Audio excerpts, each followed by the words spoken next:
poderoso aqui no Quinta Delas. Homem, incentive as suas mulheres a estarem aqui. Vai voltar em março. E na última sexta-feira de março, a sexta deles. Vai bombar, não vai? Então, mulheres, vocês vão liberar eles, não vão, mulheres? Lavar o banheiro no sábado, não na sexta-feira. Levanta a tua mão para cá.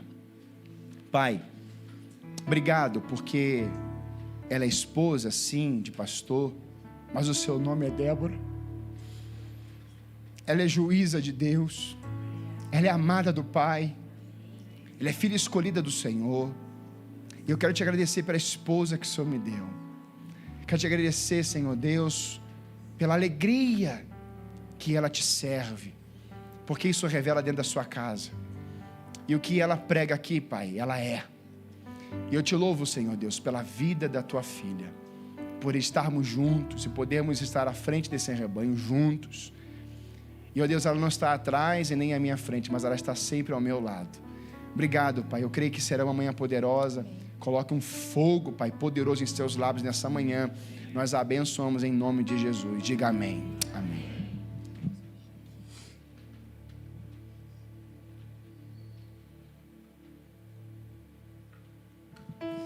Amém. Depois disso, tudo. Bom dia, igreja. Obrigada pelo carinho dos irmãos, do meu marido. E é uma honra, uma alegria mesmo estar nessa manhã aqui, nesse lugar, né, de compartilhar da palavra do Senhor. Eu amo fazer isso.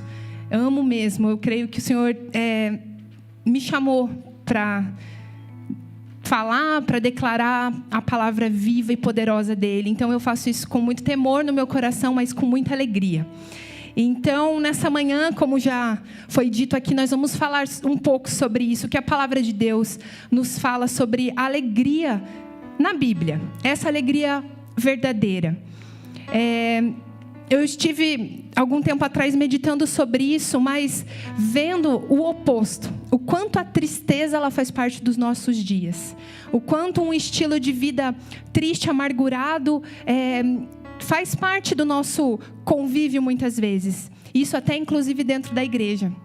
E houve ali na minha vida pessoal um confronto do Senhor, dizendo, me exortando, me encorajando a falar o que a gente de verdade como povo de Deus precisa viver. Que é a alegria como um estilo de vida. E a gente pode pensar, né? Eu queria pensar com vocês nessa manhã. Que alegria é essa? Então, abra comigo em Romanos, ou acompanhe aqui na projeção, Romanos 14, 17.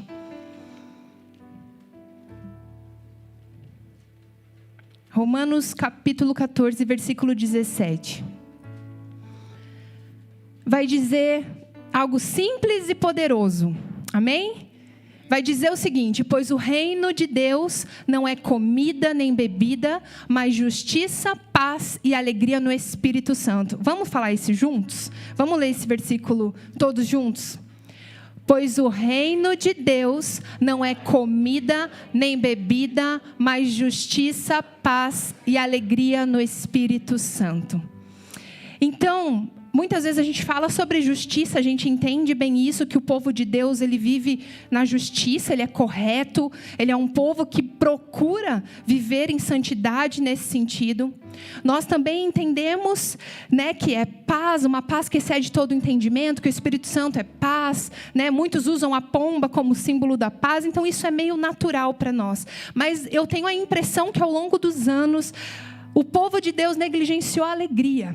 Nós deixamos um pouquinho de lado o que diz nesse texto. O reino de Deus também é alegria. Então a gente fala aqui sobre a cultura do reino. Quantos já ouviram falar sobre isso? Eu quero viver o céu na terra. Eu quero viver a cultura do reino de Deus. Então nós precisamos entender que essa alegria bíblica, ela faz parte da cultura do reino de Deus. Se nós queremos viver o céu na terra, nós não podemos negligenciar essa alegria. Amém?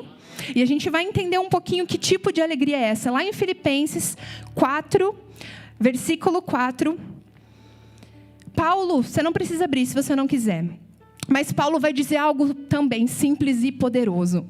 ele vai dizer o seguinte: alegrem-se sempre no Senhor. Novamente direi, alegrem-se.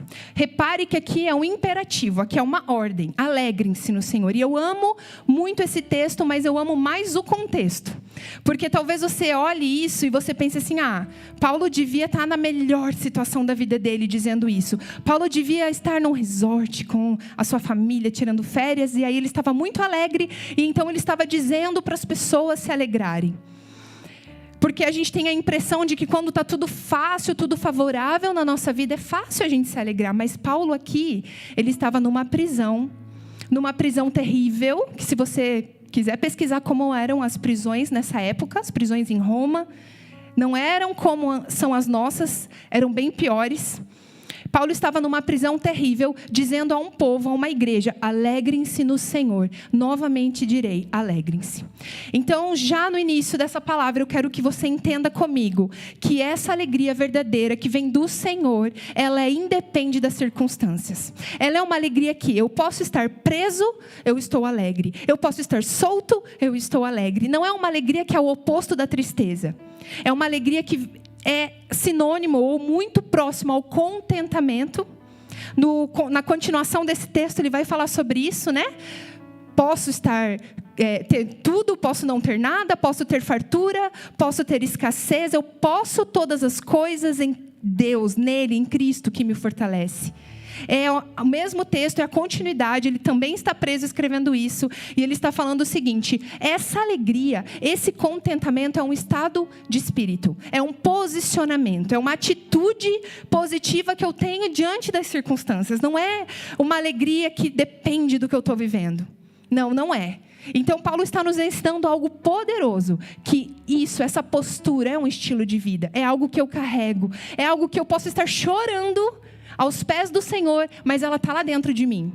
Porque o tempo da tristeza, ele é importante, amém? Sentir tristeza é importante. Foi Deus que colocou esse sentimento na nossa vida. Não se sinta pecador se você está vivendo um tempo de tristeza. A palavra diz que é tempo para prantear, é tempo de chorar muito, mas há um tempo da alegria. Onde que entra o erro? Onde que nós erramos com relação à tristeza? Quando nós fazemos disso um estilo de vida. Crente não foi chamado para ter a tristeza como estilo de vida. Isso se torna pecado na nossa vida. Por quê? Nós damos testemunho com a nossa alegria. É coerente com aquilo que a gente vive, com aquilo que a gente fala, com aquilo que a gente prega. Porque um dia o Senhor nos tirou do império das trevas, o Senhor nos transportou para o reino de luz, o Senhor nos deu uma identidade de filho. Como nós não vamos nos alegrar?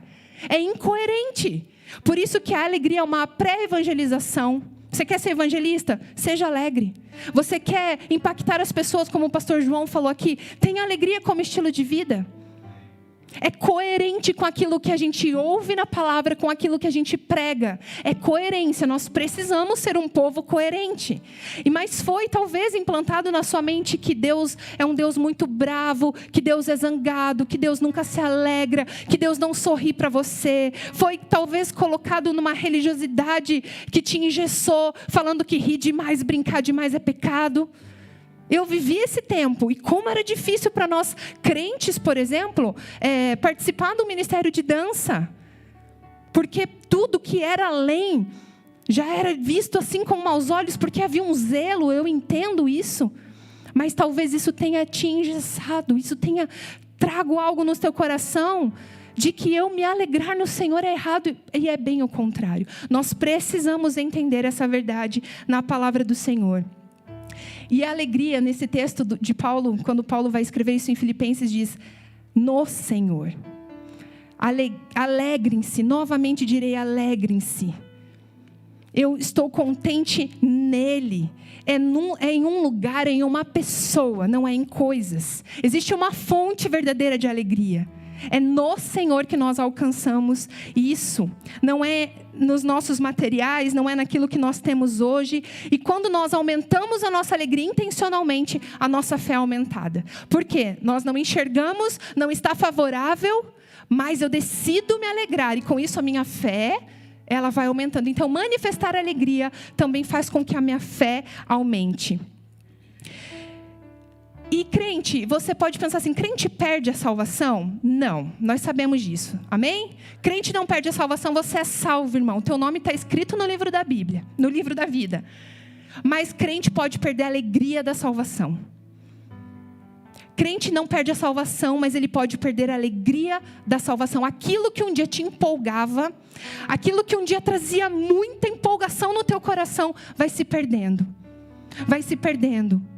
Lá em Lucas 10:20 diz assim: contudo, alegrem-se, não porque os espíritos se submetem a vocês, mas porque seus nomes estão escritos nos céus. Existe um motivo principal que nada poderia ou deveria roubar do nosso coração, que é a nossa salvação, mas nós perdemos. O salmista vai dizer: Senhor, traz de volta a alegria da tua salvação, porque nós podemos perder ela. Como? Como que eu sei que eu perdi a alegria da salvação? Se o céu, a perspectiva do céu não te empolga mais. Se quando você está num culto e o pregador aqui fala, né? Jesus está voltando. E aí o irmão do teu lado diz aleluia. E você até se alegra, mas você até nem entende por que ele está tão empolgado com isso. Ah, Jesus está voltando. Amém. Se o céu, se a perspectiva da volta de Jesus não te empolga, não te gera entusiasmo, se você ir morar no céu não te alegra de uma tal forma suficiente para encobrir todos os outros problemas que você está vivendo, provavelmente você perdeu a alegria da salvação. Mas eu quero declarar sobre todos aqui que nessa manhã o Senhor vai derramar uma porção nova. O Senhor vai derramar novamente essa alegria do primeiro amor, de quando você encontrou com Ele, de quando você entendeu de onde você saiu e onde Ele te colocou. É esse nível de alegria que o Senhor vai derramar sobre a nossa igreja nessa manhã.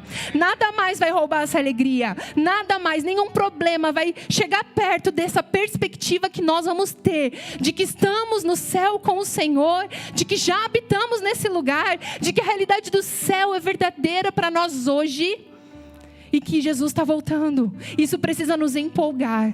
Isso precisa mover o nosso coração. Às vezes um pecado, às vezes enfermidade, perdas, doenças, decepções, cansaço. Você lutou e de repente você se sentiu tão cansado. Tudo isso nós podemos chamar de ladrões da alegria. Isso acontece na nossa vida. Nós não estamos livres disso. Mas Jesus vai nos dizer: tem de bom ânimo, eu venci o mundo. Tem de bom ânimo, ter bom ânimo é essa alegria. Ter bom ânimo é entender que nós não precisamos vencer o mundo. Houve uma pessoa que fez isso por nós, amém? Houve alguém que foi capaz de vencer o mundo, tudo por nós. Nós só precisamos ter bom ânimo, nós precisamos perseverar nos dias maus e confiar nesse lugar que gera em nós uma alegria que o mundo não entende, que o mundo não tem. Milhões são gastos todos os anos para promover entretenimento para as pessoas. Há no ser humano essa sede de busca de alegria, isso é natural nosso. Mas nada é capaz, nada até hoje conseguiu gerar essa alegria verdadeira que só no Espírito Santo nós temos. Podem gastar os bilhões que forem, não vai chegar perto da alegria que nós encontramos nessa pessoa de Jesus. Amém? Quero que você abra comigo agora no Salmo 30. Nós vamos ler do versículo 1 ao 12, o Salmo todo. A minha versão é NVI, se você quiser acompanhar.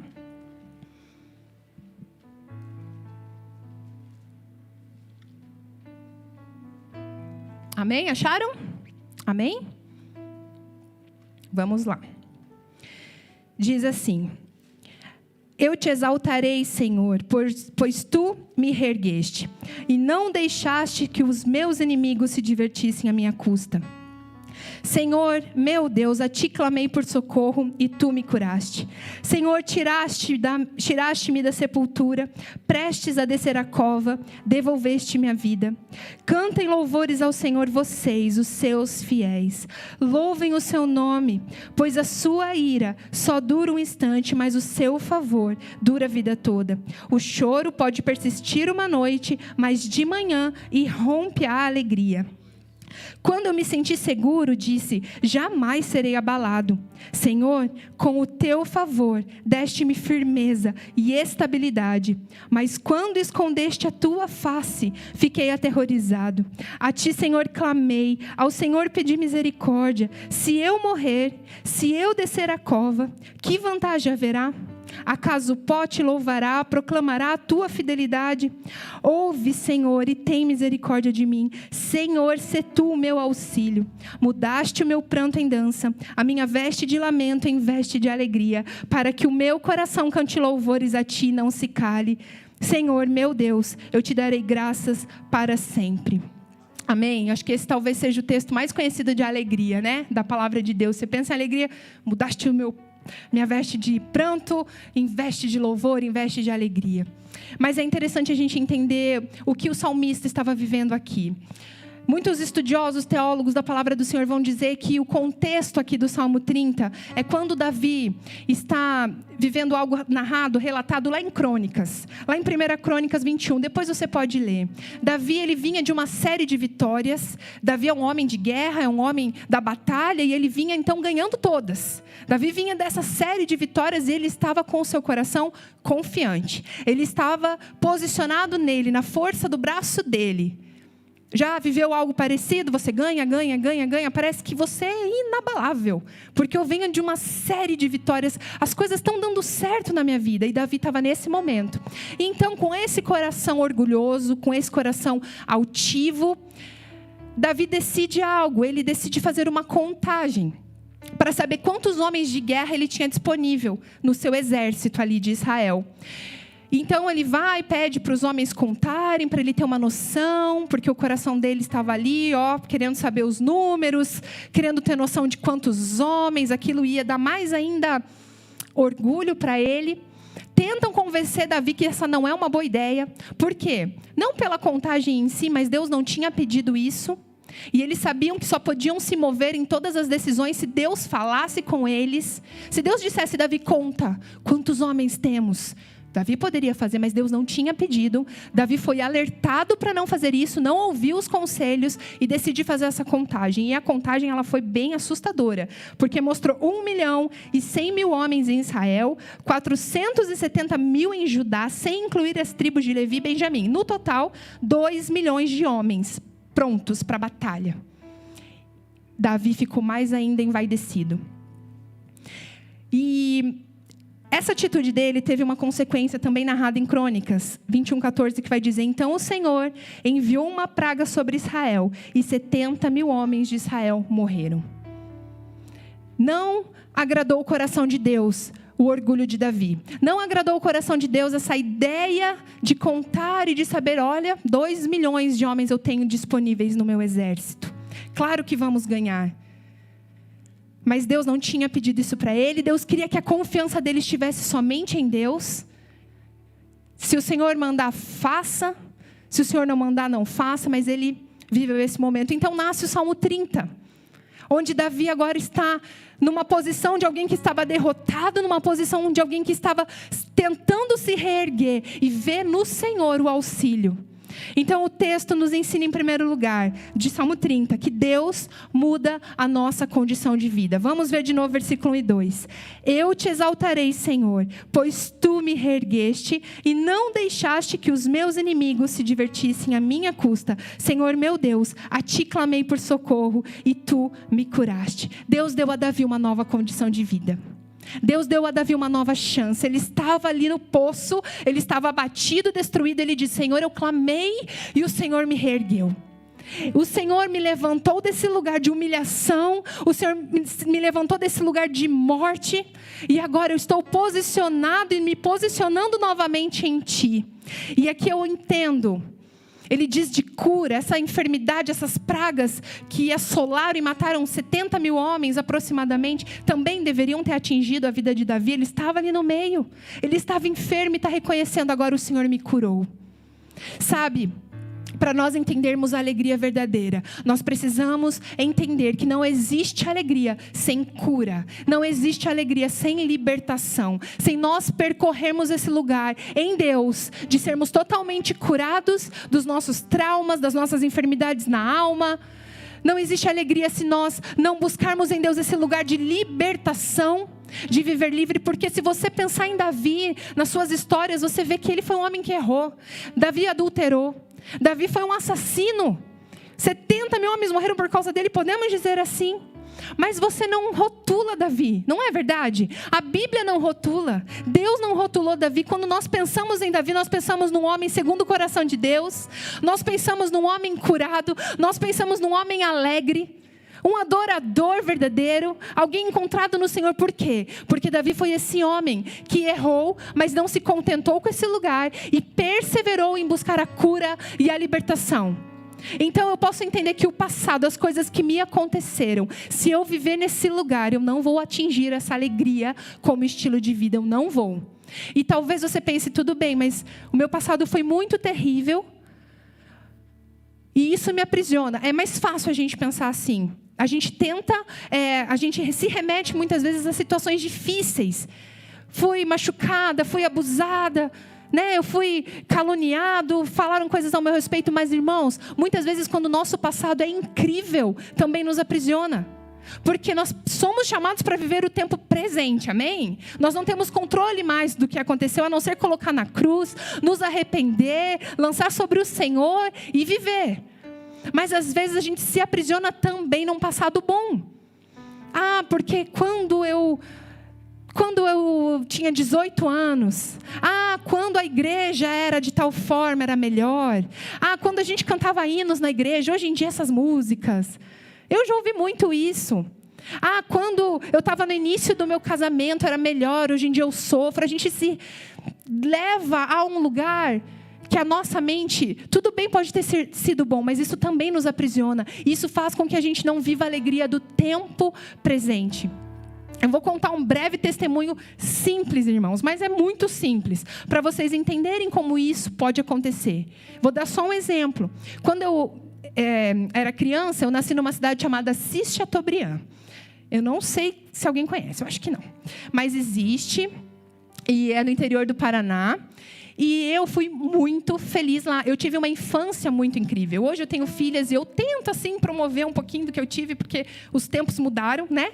Mas eu brincava na rua o dia inteiro. Eu só estudava de manhã e à tarde, até de noite eu brincava na rua, subia em árvore, comia fruta do pé. Então, assim, era tudo que uma criança precisa para se desenvolver feliz, né? No meu entendimento, eu tive. Eu tinha muitos amigos, não sofri bullying. Então, assim, o que eu pensava? Que nada poderia ser melhor do que aquilo ali. A minha infância foi extremamente feliz. Só que com 11 anos eu me mudei de cidade, pelo trabalho do meu pai. E ali, dos 11 aos 17, a gente se mudou 4 vezes. Então, de 2 em 2 anos, de 1 ano e meio, a gente se mudava. E aí foi terrível. A minha adolescência foi terrível. Eu tenho traumas, assim, carreguei, né? Não tenho mais. Carreguei traumas até o Senhor me encontrar e me curar. Porque eu ficava o quê? Eu era feliz lá atrás. Eu era feliz quando eu era criança. Eu era feliz em Assis Chateaubriand. Eu era feliz quando eu era pequena. Agora eu não sou mais. Agora eu não tenho amigos. Eu não confiava mais em ninguém. Eu sabia que logo depois eu ia me mudar, então eu me fechava. Porque eu já sabia, meu pai avisou, olha, de tempos em tempos a gente vai se mudar. Então as pessoas vinham querer ser minha amiga, eu não queria mais. Não confiava em ninguém, fiquei amargurada. Hoje, né, depois de adulta, eu entendi que eu tive depressão, na época eu não entendia. Não se falava muito disso também. Porque a minha mente, durante esses 5 anos, de 11 a 16 mais ou menos, eu fiquei presa em algo que eu vivi na minha infância. A minha adolescência poderia ter sido incrível. No Senhor eu podia ter feito tantas coisas para Deus. E hoje eu olho e falo, nossa, perdi um tempo. Mas vamos lá, né? Vamos lá que a gente está vivo. Então dá para fazer muitas coisas para o Senhor. Por quê? Porque às vezes o passado ele foi bom. Ele foi bom, mas ele passou. E nós estamos nesse lugar aprisionado ainda. Mas o Senhor quer nos trazer para a realidade do hoje. Há coisas para nós vivermos em liberdade hoje. Ele quer nos tirar nesse lugar. Que bom que foi bom. Amém por isso. Mas tem coisa nova. Deus quer restaurar. Deus quer trazer novidade de vida. Deus é Deus de coisas novas. Nós precisamos acessar esse lugar. Nós precisamos sair desse lugar de vítima. De que era bom lá. Ou de que era ruim lá.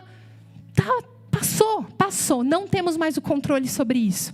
Nós precisamos viver em liberdade hoje, em cura hoje. Davi perseguiu esse lugar, ele é um exemplo para nós disso, de perseverança. E outra coisa que Davi nos deixa como exemplo, que o arrependimento dele, todas as vezes que ele errou, era mais escandaloso que o pecado.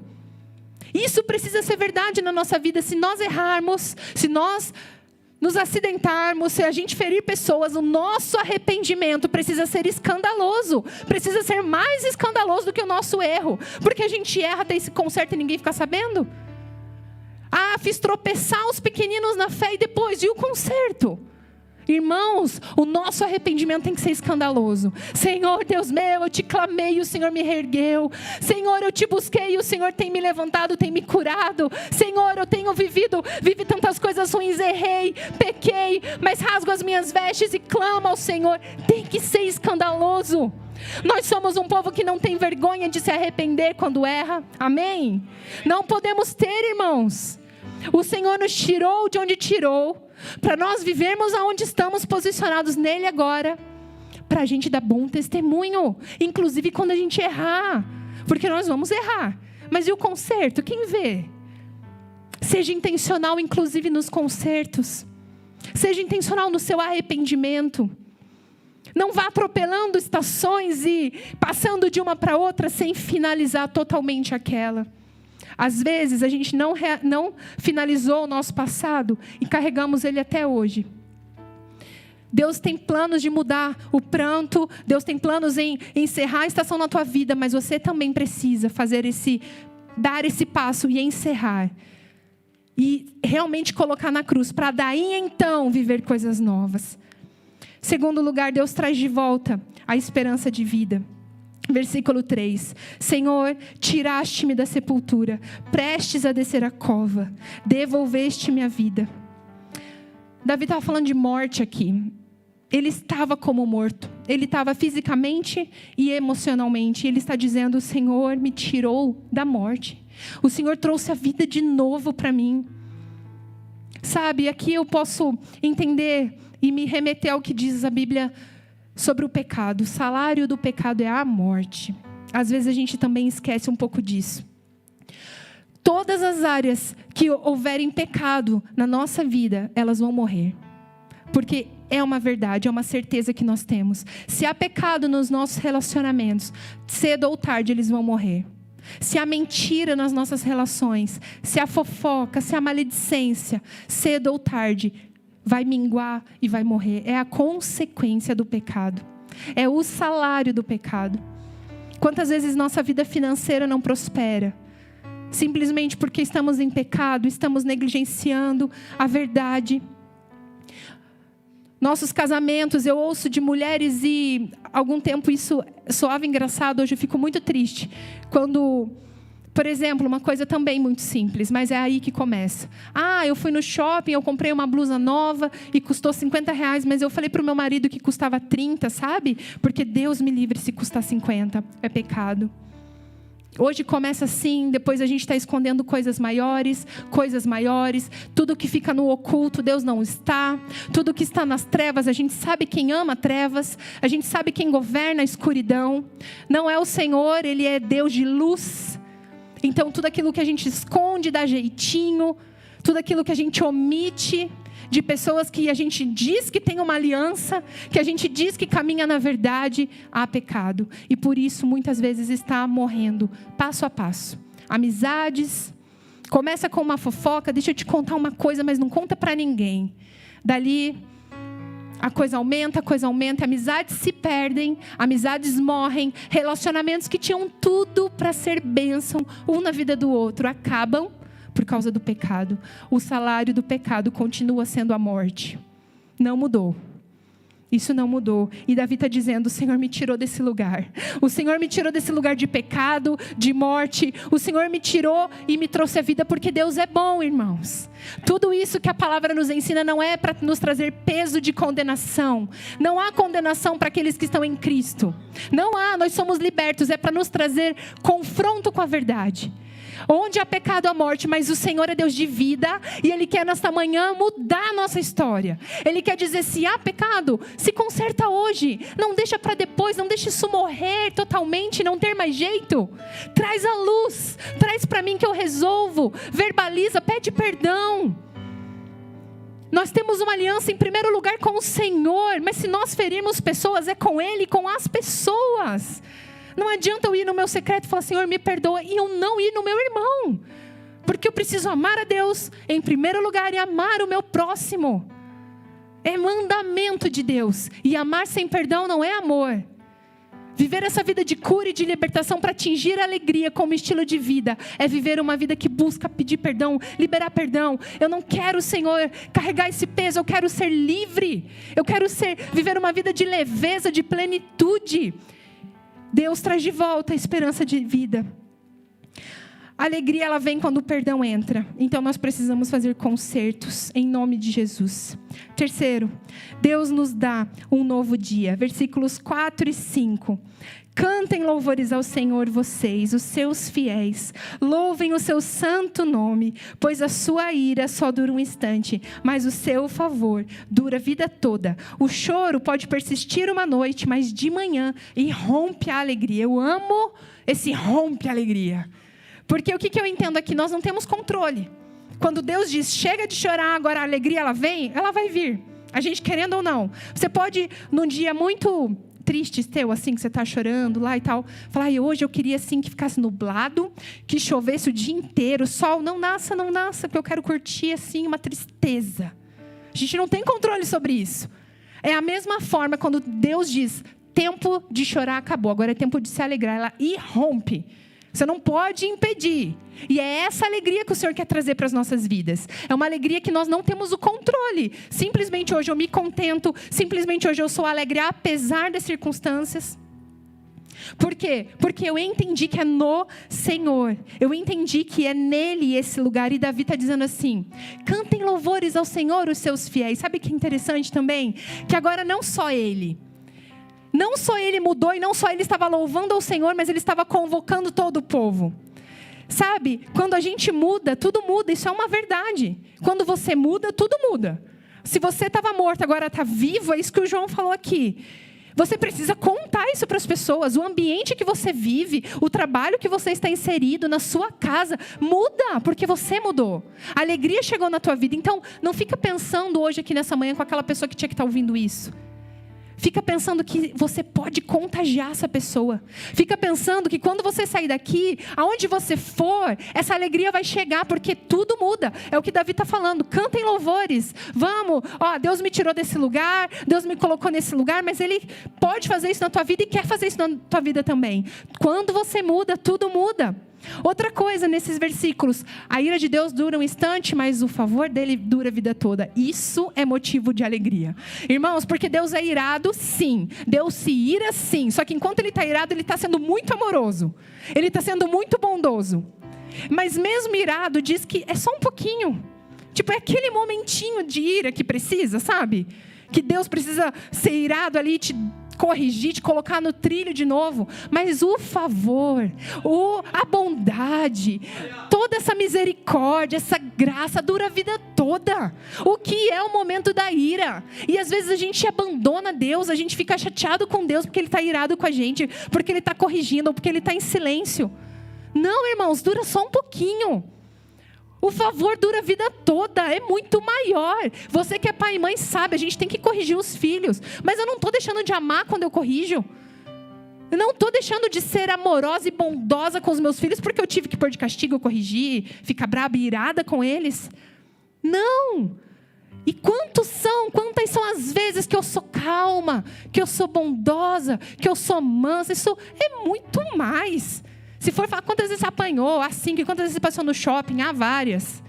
É assim, Deus precisa sim, Ele tem esses momentos de ira conosco, porque Ele nos ama, amém por isso, mas dura um pouco, está na palavra. Davi tinha experimentado da ira. O povo de Israel tinha experimentado da ira do Senhor, e agora eles já estão experimentando o favor. E eles estão experimentando o favor e dizendo, o favor dele é muito maior, é muito maior. O choro pode durar uma noite. E aqui você pensa, não, dura mais. Que uma noite o quê? Estou chorando há meses já. Chorando uma noite. Né? Já viveu? Eu já ouvi esse texto e falei, não está muito certo isso aqui, porque foi mais que uma noite. Mas aqui é no sentido de período. A gente não usa essa expressão, tem dias que são noites. Tem dias que são noites. É um período. Existem períodos na nossa vida que são noites. Aquilo dura, o choro está durando uma noite. E é interessante porque até na medicina é comprovado que nós sentimos mais dor física à noite. Porque os hormônios que dão bem-estar para a gente, os hormônios que aliviam, né, a nossa dor, dopamina, adrenalina, eles caem, eles diminuem a sua produção à noite. Então, novamente, né, você que tem filho sabe o que é isso. Passa o dia inteiro bem, vai para a escola, brinca, pula, nanana, chega à noite, um choro, uma dor, um negócio, a febre vem, tosse, tudo à noite. É cientificamente comprovado. Isso acontece, há uma queda nos nossos hormônios. Então, é até interessante pensar como Deus é perfeito em tudo. Então, dura mesmo. Às vezes é um período, gente. A gente chora, tem aquele período. Mas olha a promessa. De manhã vai ter uma manhã, vai irromper a alegria. Você não vai ter que fazer nada. Ela chega. Então chora, é tempo de prantear, viva esse tempo. Mas quando chegar a alegria também, viva a alegria. Dá um basta nisso e se posicione. Porque isso te amadurece na fé, isso te faz crescer, isso te faz longânimo. Deus realinha as nossas estruturas, em quarto lugar. Versículos 6 a 10.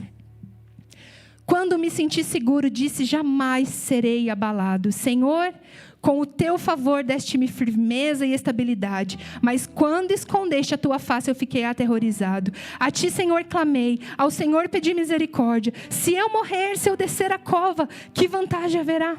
Acaso o pó te louvará? Proclamará a tua fidelidade? Ouve, Senhor, e tem misericórdia de mim, Senhor. Sê tu o meu auxílio. Aqui Davi estava dizendo que quando ele confiou nele mesmo, o Senhor escondeu a face. Aqui Davi está dizendo, quando eu me senti seguro, quando eu fui na minha força, quando eu confiei nesses números de homens, onde estava Deus? Eu vi que, por eu estar muito altivo, o Senhor não estava mais ali. Ele estava. Deus sempre está presente. Mas nós estamos tão cheios de nós que nós não enxergamos. Davi estava tão cheio dele, que quando ele se deu conta, eu não consultei o Senhor. Eu deixei Deus lá atrás. Eu fui vivendo as minhas coisas, fui tomando as minhas decisões. Eu não orei. Eu não busquei saber a opinião de Deus. Senhor, é para eu fazer isso ou não? Senhor, é para eu entrar nesse emprego ou não? É para eu entrar nesse casamento ou não? Senhor, é tempo disso ou não? Não consultamos, porque está tudo dando certo. Está tudo dando certo. E Deus vem e mexe nas nossas estruturas. Quando eu fiquei muito confiante em mim, o Senhor veio e mexeu em tudo. Provérbios vai dizer, a soberba precede a destruição e a altivez do espírito precede a queda. Ele mexe nas nossas estruturas. Recentemente eu vi um testemunho do Conrad, ele dá um curso ouvindo Deus. E ele estava falando sobre isso. Deus fala com ele de uma forma muito particular e muito incrível. Ele sai de casa e Deus fala com ele assim: hoje na rua você vai encontrar uma pessoa com uma camiseta vermelha e essa pessoa vai estar com um problema no joelho e você vai orar por essa pessoa. Isso acontece muito com ele. Deus fala muito com ele dessa forma. Ou ele está do lado de alguém e ele sente uma dor no ombro, por exemplo, e ele pergunta para essa pessoa: você está com uma dor no ombro? Ah, estou. Então posso orar por você? Ora, e a pessoa é curada. Ele é muito usado dessa forma e Deus fala muito com ele assim. É algo da vida dele. E ele estava testemunhando que às vezes isso acontece assim, ó, certeiro, por meses. De repente, ele erra todas. De repente, ele sente dor e... Tá doendo teu ombro? Não. Ué, Deus, mas então tá bom, então não era. Ah, tá... Não. E ele entendeu, e ele é muito tranquilo falando isso, eu entendi, porque eu não posso nunca, jamais achar que sou eu.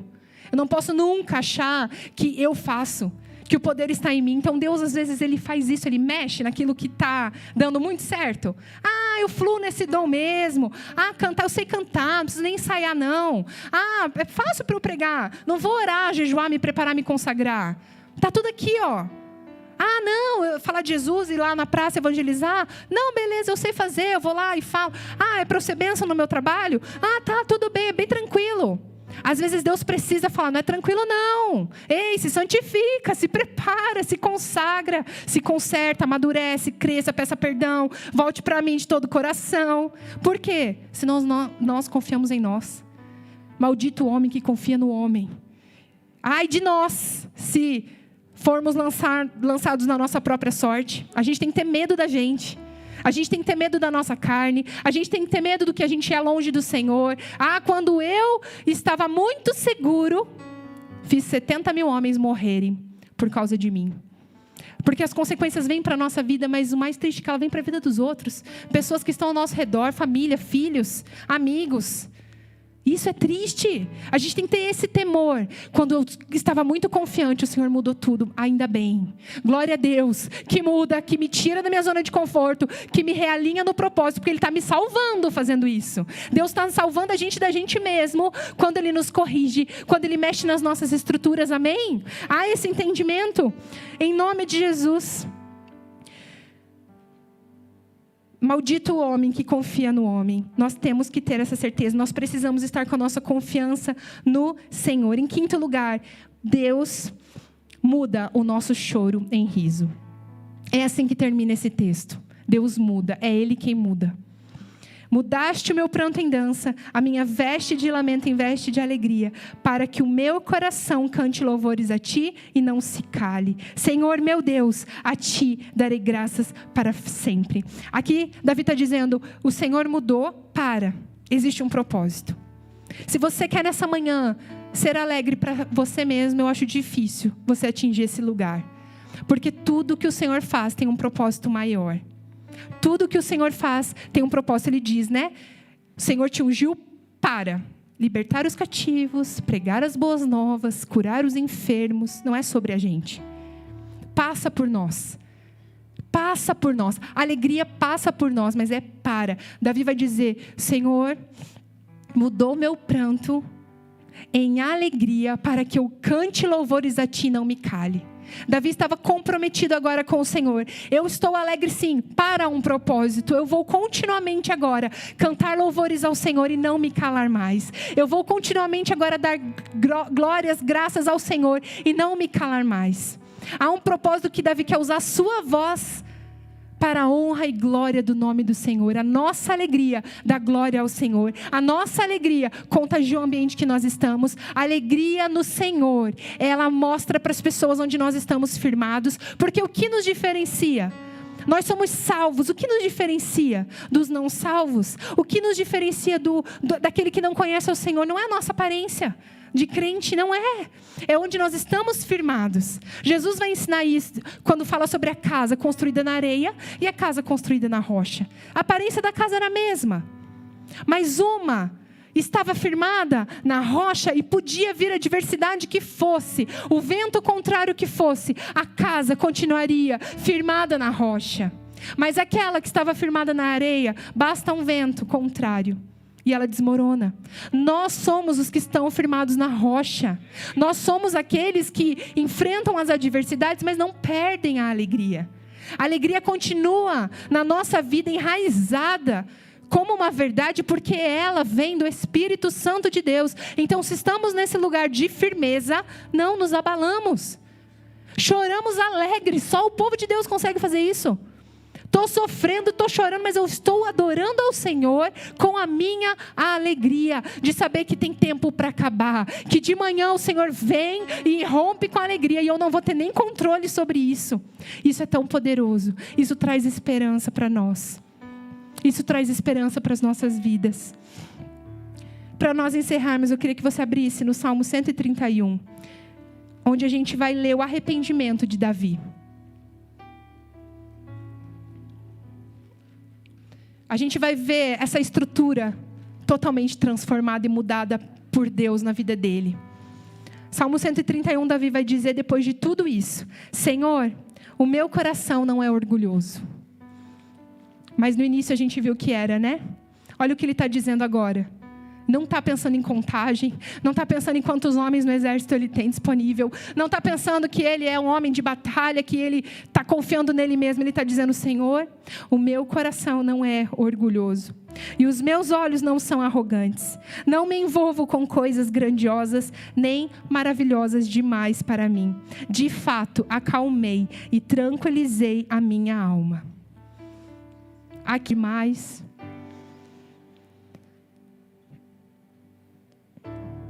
Enfermidade, divórcio. Eu quero te dizer que Deus é poderoso para trazer de volta hoje, com o sopro dele, a alegria no teu coração. Talvez você não foi Davi, mas você foi o povo que estava junto e sofreu uma injustiça terrível. Você se sente injustiçado porque você não fez nada para merecer. É uma dor terrível porque não foi uma escolha tua. Você estava ali caminhando com o Senhor e você sofreu uma injustiça, como aqueles homens e aquelas pessoas todas sofreram. E por isso a alegria foi embora da tua vida. Há um lugar no Senhor de cura, há um lugar no Senhor de libertação. Você não precisa viver nesse lugar de injustiçado. Você foi levantado, transportado de um lugar que você merecia estar, para um lugar que a graça do Senhor te alcançou. E hoje você habita nas regiões celestiais com Cristo. Hoje você é cordeiro de Jesus. Hoje aquilo que está reservado para você é uma verdade. O Senhor te chama de filho amado. O Senhor te chama de geração eleita, de sacerdócio real. É nesse lugar que o Senhor quer te levar nessa manhã.